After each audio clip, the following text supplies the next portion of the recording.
The 43 transfers. The night before the trial, I sat at my kitchen table with a cup of tea that went cold and a manila folder I had already read 40 times. My cat, Fermat, named for the mathematician because I was that kind of person, circled my ankles and settled on my feet. The apartment was quiet. Outside the window, downtown Austin was doing what it always did on a Tuesday in October. Living its bright, indifferent life. Food trucks on the corner. Students crossing against traffic. A couple arguing cheerfully outside the wine bar across the street. I had built something real here. Something that had nothing to do with my family and everything to do with who I had become when I finally stopped waiting for their approval. Tomorrow morning, my parents were going to walk into the 126th District Court of Travis County and testify, under oath, that I had stolen from them. I closed the folder. Fermat headbutted my ankle. I know, I told him. I drank the cold tea anyway. My name is Priya Anand. I am 36 years old. I run a data analytics consulting firm called Meridian Advisory Group, which I founded 8 years ago with $22,000 of my own savings, a sublet desk in a WeWork on Congress Avenue, and a client list that began with exactly one small regional logistics company that needed help reading its own shipping data. Meridian is now worth $5.9 million by conservative valuation. We have 22 full-time employees. We hold contracts with 4 Fortune 500 clients and 2 state agencies. Last year we were named one of Austin's top 25 fastest-growing businesses by the Austin Business Journal, and I gave a short, slightly awkward acceptance speech at a hotel ballroom downtown while my business partner Marcus laughed at me from the audience because I had tucked my name card into my blazer pocket by accident and it fell out at the podium. My parents were not at that ceremony. They had not been invited. We had not spoken at that point in 14 months. That was before the lawsuit. To understand the lawsuit, you need to understand my family, and to understand my family, you need to understand my father. Ramesh Anand came to the United States from Chennai in 1987 with an engineering degree, a sponsored visa, and the particular brand of disciplined ambition that belongs to people who have genuinely sacrificed something to be somewhere. He worked hard. He built a stable, comfortable life in the Houston suburb of Sugar Land. He put my brother Vikram and me through good schools. He paid for Vikram's MBA. He was, by every external measure, a successful immigrant father, and he was, by every internal measure of our household, the final and absolute authority on what success meant and who among us had achieved it. I had not achieved it. This was established early and often. Vikram was the success. Vikram had the MBA. Vikram had the corporate job at a Houston energy firm. Vikram had the wife, the house, the 2 children, the quarterly dinners where my father spoke about Vikram's promotion timeline with the focused attention of a man tracking a very important investment. I had a computer science degree from UT Austin, which was good, and a series of analytics roles at mid-size companies, which were acceptable, and a habit of talking about starting my own firm, which my father found concerning. You want to leave a stable job to do what, exactly? He asked me at Thanksgiving the year I was 27. Sell spreadsheets to people? My mother laughed. She had a particular laugh she used in these moments. Not cruel exactly, but compliant. The laugh of someone who found it easier to agree than to hold ground. I said I was building something. He said building required materials. I said I had savings. He said savings disappeared. My mother offered more rice. That was the template. For years that was the template. What my father has never fully acknowledged, and what became central to the court case, is the financial history between us. When I was 29, my parents hit a difficult stretch. My father's consulting work had slowed. My mother had health expenses, a hip replacement and subsequent physical therapy that their insurance covered only partially. Vikram was stretched thin with his own mortgage and his children's school fees. I was the one with flexibility. I was the one without dependence, without a mortgage, without the financial commitments that had accumulated around my brother like furniture in a room he'd slowly filled. So I helped. The first transfer was $18,000, sent in March of that year to cover my mother's out-of-pocket surgical costs. I didn't think of it as a loan. I didn't frame it that way. My mother called and said they were short, and I said of course, and I transferred the money. I told no one outside my immediate family. I did not ask for paperwork. I was their daughter. You don't invoice your parents. Over the following 6 years I sent money 42 more times. Sometimes it was large. $25,000 when my father's car was totaled and he needed a replacement before his insurance check arrived. $31,000 when they needed emergency roof repairs and the contractor required a deposit. $14,500 for my mother's second surgical procedure, a knee this time. Sometimes it was smaller. $3,200 to cover a property tax shortfall. $1,800 for a family trip to India for my grandmother's 80th birthday, which I was not able to attend because I was in the middle of closing my first Fortune 500 contract and could not leave Austin. They sent me photos. My grandmother looked radiant. I wired the money from a coffee shop on South Congress at 11 o'clock at night and felt at the time entirely at peace with it. 43 transfers. $312,000 in total, sent over 6 years from my account to my parents' joint account. I know the exact figure because Marcus made me calculate it. Marcus Webb is my business partner, my CFO, and my closest friend. He is also a former forensic accountant who spent 7 years at a Big Four firm before we met at a startup mixer in 2014 and discovered that we shared the same views on data integrity, the same discomfort with small talk, and a mutual obsession with a specific brand of very spicy Korean ramen that a food truck outside our office sold on Thursdays. When I told Marcus 3 years into our partnership about the pattern of transfers to my parents, he was quiet for a long moment. Then he said, "Priya, do you have records of all of these?" I did. Every transaction was in my bank history. I had never thought to organize them. Marcus organized them. He built a spreadsheet. Of course he built a spreadsheet. And when he turned the laptop toward me and I saw the total, I sat back in my chair and felt something loosen in my chest that I hadn't realized had been tight. $312,000. "You should know this number," Marcus said carefully, "in case you ever need it."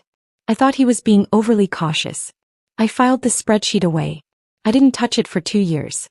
The relationship deteriorated gradually and then suddenly, the way these things do. The gradual part. As Meridian grew, my father's skepticism did not soften, it reconfigured. He stopped predicting failure and began instead finding ways to attach himself to the success. At family gatherings he spoke about my company in the first person plural. "We had a good year. We're expanding." Vikram once called me from a parking lot after a family dinner, laughing with a particular exhaustion, to report that Dad had told his friends my company was essentially a family venture. I let it go. I was busy. The company was in a growth phase. I had a team to manage and contracts to renew and a satellite office to open in San Antonio. I had a life that had genuinely nothing to do with my parents' narrative of it, and as long as that life remained mine, I could tolerate the noise at the margins. The sudden part came in January. My father called to say that he and my mother were considering selling their home in Sugar Land and relocating to a retirement community. They needed liquidity. The retirement community required a substantial buy-in. They were, he explained, a little short. He wanted $200,000. I said I needed to think about it. He called again the following week. Then my mother called. Then Vikram called to say that Dad was under a lot of stress and it would be good if I could just help the family. I asked Vikram how much he was contributing. There was a pause. He said the situation was complicated. I told them I couldn't do it. The company was in an investment phase. I had payroll and expansion costs and a line of credit I was servicing carefully. $200,000 was not something I could extract without genuinely harming the business I had spent 8 years constructing. My father's response, delivered in a single phone call that I have not forgotten, was methodical and cold. He said that he had given me everything. That the money I had used to start my company had come from the family. That I had built Meridian on their support and had repaid nothing, and now when they needed help I was refusing. I said carefully that I had sent them $312,000 over 6 years. He said those were gifts. That was family money going both directions. What you took to start your business is different. I had not taken anything to start my business. My $22,000 in startup capital came from my own savings account, documented, traceable, entirely mine. I told him this. He said I was being difficult. We did not speak again for 7 months. Then I received the lawsuit. The filing was 31 pages.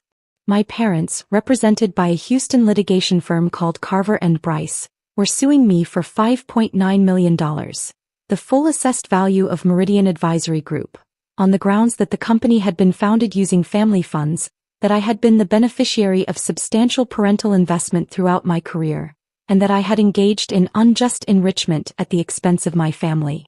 The central claim was that a $22,000 transfer from my parents' account in 2014, one that I had no memory of receiving because I had not received it, represented the seed capital for Meridian, making my parents partial founders and entitled to a proportional share of the company's current value. I read the filing twice. Then I called Marcus. He was quiet for a longer moment than usual. Then he said, "Forward it to me." 20 minutes later he called back. "They're claiming a $22,000 transfer in June 2014. Do you have your account statements from that period?" I did. I had every account statement from every account I had held since 2009, organized by year in a fireproof filing cabinet in my home office. This was not unusual behavior for me. I was an analytics consultant. I organized things. "There's no incoming transfer from my parents in June 2014, I told him. "I know," Marcus said. "I'm looking at your statements right now. The $22,000 came from your own savings account, transferred internally on June 3rd. There is no external transfer from your parents anywhere near that date." There was a pause. "Priya," Marcus said, "they fabricated a transaction." I want to say I was shocked. I was not entirely shocked. I was something more complicated, a grief that had been waiting for confirmation finally confirmed. The discovery didn't make me angry as much as it made me tired in a very specific way, the way you feel when something you hoped was not true turns out to be exactly what you feared. I called my attorney, a woman named Sandra Okafor who had handled Meridian's corporate contracts for 4 years and who upon hearing the situation said, "Send me everything you have. Every bank record, every transfer, every communication. And tell your partner to send me his spreadsheet." Sandra is precise, unhurried, and entirely without theatrical courtroom energy. She does not perform. She builds. Over the following 3 months, while I continued running my company and managing my team and attending Thursday Ramen with Marcus and teaching the data visualization workshop I run every semester at UT Austin as a guest lecturer, while I lived my life, in other words, Sandra built a case that was less like a defense and more like an audit. She retained a forensic accountant, Dr. Pauline Wexler, who reviewed every financial record going back 12 years. She subpoenaed my parents' bank records. She documented all 43 transfers with timestamps, account numbers and confirmation codes. She compiled a transfer history that told, in the dry and irrefutable language of financial records, a story that was the precise opposite of the one my parents were telling in court. She also discovered something else. Something she called me about on a Wednesday afternoon while I was reviewing a client deliverable, and which made me set down my coffee and look out the window at the parking lot for a long time without seeing it. She told me what she had found. I asked her what it meant. She said, "It means your parents' attorney has a problem." The trial began on a Thursday morning in October. The courtroom was smaller than I expected. Wood paneling, fluorescent light softened by tall windows, the particular silence of a room where serious things are decided with paperwork. My parents sat at the plaintiff's table with their attorney, a man named Jeffrey Carver who wore an expensive suit and the kind of settled confidence that belongs to people who have won more cases than they've lost. My parents looked older than I remembered. My father sat straight, hands folded, the posture of a man who had rehearsed. My mother wore a blue cardigan. He did not look at me. Marcus was in the gallery. Sandra sat beside me, a yellow legal pad in front of her and a series of tabbed folders arranged in precise sequence along the edge of the table. She had explained the order of the folders to me the night before. She had explained what each contained. She had told me with the matter-of-fact certainty of someone reporting a weather forecast, that we were going to win. I had told her I knew. I had gone home and fed Fermat and not slept until 2 a.m. anyway. Jeffrey Carver opened with 40 minutes of smooth, practiced argument. He presented the family's financial history as a narrative of parental investment, years of support, guidance and capital that had enabled me to build a business I now refuse to share. He presented the $22,000 transfer as Exhibit 1, a color-coded chart showing the alleged transaction alongside the founding of Meridian. He spoke about family. He spoke about sacrifice. He spoke about a daughter who had taken everything her parents gave her and locked the door behind her. My mother cried twice. My father did not cry. He sat like a man who believed what he was saying, And for a moment I wondered whether he had, over the years of telling this story, begun to believe it himself. That thought was the saddest one I had all day. My father took the stand in the late morning. Carver walked him through the narrative. The years of support, the family loans, the alleged $22,000 transfer, the way I had used the family and discarded them. My father was composed. He was credible. He spoke about me with a disappointment so practiced it had acquired the texture of real grief. Sandra did not object often. She watched. She took notes on her yellow pad in her precise, small handwriting. She let Carver build his case. When it was her turn, she stood, buttoned her jacket and said, "Mr. Anand, I only have a few questions." She asked him to confirm the $22,000 transfer. When it was made, from which account to which account. He confirmed it. Count number, date, amount. He had clearly memorized this. Sandra said, "Thank you." She asked him to confirm that the family's position was that I had never repaid any family loans. He confirmed this also. Sandra said, "Thank you." She sat down. Carver looked satisfied. I looked at the table. The forensic accountant, Dr. Wexler, took the stand after lunch. She was a compact, precise woman in her 50s who had the particular manner of someone accustomed to making complicated things simple. She had testified in 47 cases. She was not nervous. She was mildly impatient in the way experts often are, as though the courtroom were moving slightly slower than her mind. Sandra asked her to describe her findings. Dr. Wexler described them for 22 minutes. She described the 43 transfers from my account to my parents' joint account, beginning in March of the year I was 29, totaling $312,000. She described the documentation. Every bank statement, every confirmation number, every timestamp. She described the $22,000 in my own savings that had seeded Meridian, transferred internally from my personal account to my business account on June 3, 2014, with no external origin.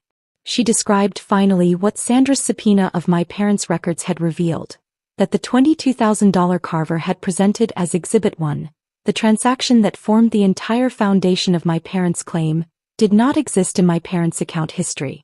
There was no outgoing transfer of $22,000 to my account in June 2014. There was no outgoing transfer in that amount at any point in 2014.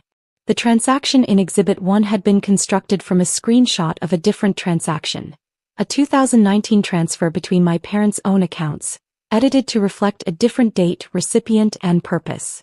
She described this in the same measured tone she had used for everything else, as though she were narrating a spreadsheet. Which, in essence, she was. The courtroom was very quiet. Carver was on his feet immediately with objections. The judge, the Honorable Diane Flores, a woman in her 60s with the face of someone who had heard every variety of human nonsense and was now conserving her reactions for things that genuinely warranted them, overruled him twice and then raised one hand. "Counselor," she said, "sit down." He sat down. Then Sandra stood and said, "Your Honor, we'd like to submit Exhibit 22. Exhibit 22 was the complete 43 transfer record, printed across 14 pages, with each transfer highlighted in the bank's original format, account numbers unredacted, confirmation codes intact. The judge reviewed it. She removed her glasses. She looked at my father for a long moment.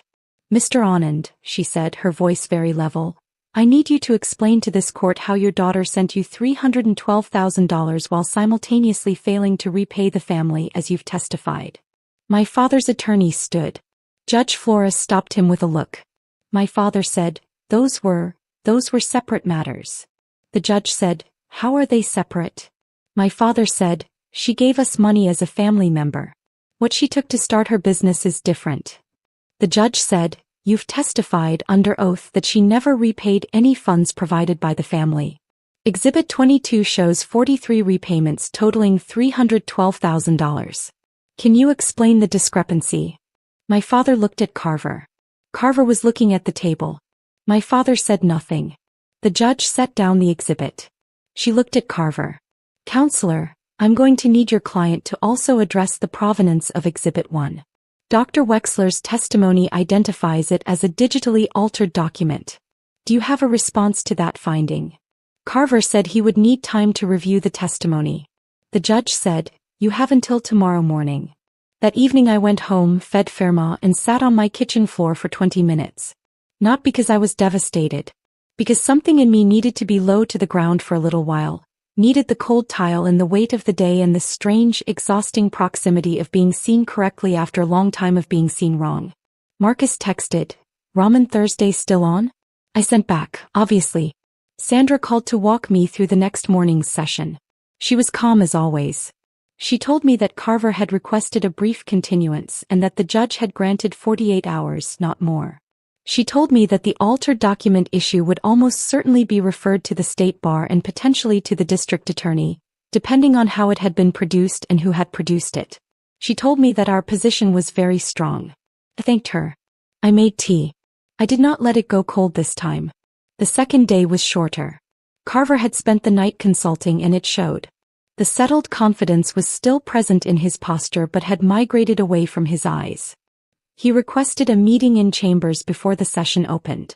Sandra and I sat in the hallway outside and waited. Marcus brought coffee from the cart downstairs. "How are you?" he asked. "Tired," I said. "Fine." "Same thing," he said. He was right. They usually were. The chambers meeting lasted 35 minutes. When Sandra came out, she walked to me, sat down and said, "They're withdrawing the suit." I looked at her. "They're withdrawing the suit," she said again, "and they have agreed, as a condition of avoiding further judicial sanction, to a consent order acknowledging that the claims were without factual basis." The consent order. Sandra had pushed for it. It meant the withdrawal was not a quiet retreat but a documented admission. A record that the suit had been baseless, that the documentation had been fabricated, that my parents' claim had no foundation in fact. It meant that Meridian was mine. Completely, officially, on the record, mine. I sat with that for a moment. Then I asked about sanctions. Sandra said, "The judge is referring the Exhibit 1 issue to the Travis County DA. What happens from there depends on what the investigation finds. Specifically, whether the document was fabricated by Carver's office, by a third party, or by your parents directly. That process will take time." I nodded. I was not, I realized, interested in watching that process. I was interested in going back to work. Judge Flores delivered her final ruling that afternoon, even with the withdrawal, because she had things she wanted on the record. She stated that the plaintiff's documentary evidence had been forensically compromised and could not serve as a basis for any claim. She stated that the defendant had demonstrated, through 43 documented transactions, a pattern of financial support to the plaintiff that was directly contrary to the plaintiff's sworn testimony. She imposed sanctions of $47,000 on the plaintiff's legal team for filing on the basis of altered documentation. She then said something that I have returned to more than once since. She said, "This court has seen many disputes in which family members mistake their emotional expectations for legal claims. Disappointment is not damages. Expectation is not evidence. And a child's financial success does not, by itself, create a debt to the people who raised her." She looked at my father when she said it.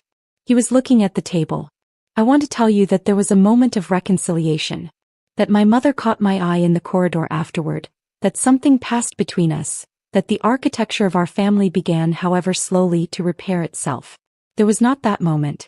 My mother walked out with my father. She did not look back. I watched them go through the glass doors of the courthouse and into the October light, and they were smaller than I remembered them and older and moving with the particular stiffness of people who have been through something difficult and have not decided yet how to hold it. I felt grief for them. Genuine grief, the kind that doesn't require you to be wrong to feel it. I had loved my parents. I still loved them in the way you love something that has become unreachable, not with warmth you can act on, but with a sadness that knows exactly what it's missing. Marcus was beside me. He didn't say anything. He handed me my coffee cup, which I had forgotten on the bench outside the chamber's door. I took it. I held it. The coffee was cold. "Same coffee as always," he said. "I always let it go cold." "I know," he said. "It's your worst habit." We walked out of the courthouse and back into Austin, which was doing what it always does. Living its bright, indifferent, ongoing life. Meridian had its best quarter 6 months later. We closed a contract with a regional healthcare network that had been in negotiation for almost a year. We hired 3 new analysts. We moved into a larger office on the east side of downtown, with windows that looked out toward the hills and a kitchen large enough to accommodate 22 people during the Thursday ramen ritual that had, by then, migrated from the food truck into the office itself because Marcus had learned to make it from scratch and was insufferably proud of this. I gave a short speech at the office warming. Thanked the team. I thanked Marcus, who made a face. I said something about how the thing about building something is that it requires you to know in your bones that what you're building is real, that the foundation is solid, that the records are clean, that the work is genuinely yours. I meant it as a business principle. The team took it that way. That was fine. What I didn't say, because it wasn't the right room for it, was the thing I had understood sitting on my kitchen floor the night after the first day of trial. That the $312,000 I had sent my parents was not the point. The records were not the point. Even the fabricated document was not the point, not really. The point was that I had spent years operating in the margins of my own family's story. Half present, tolerated, assessed against a standard designed for someone else. And I had built an entire life in the space they had decided was empty. The point was that the courtroom had not given me anything I didn't already have. It had simply said so out loud in a language my father understood, in front of a judge who had no reason to protect anyone's feelings. The point was that Meridian was mine. Had always been mine. 43 transfers and 1 cold cup of tea and a cat named for a mathematician and a business partner who made ramen from scratch and a team of 22 people who showed up every day to do excellent work. Fermat was asleep on my chair when I got home that night. I moved him gently and sat down and opened my laptop and started reviewing the deliverable that was due to a client on Friday. The work was good. It had always been good. I let the tea go cold, same as always, and I didn't mind.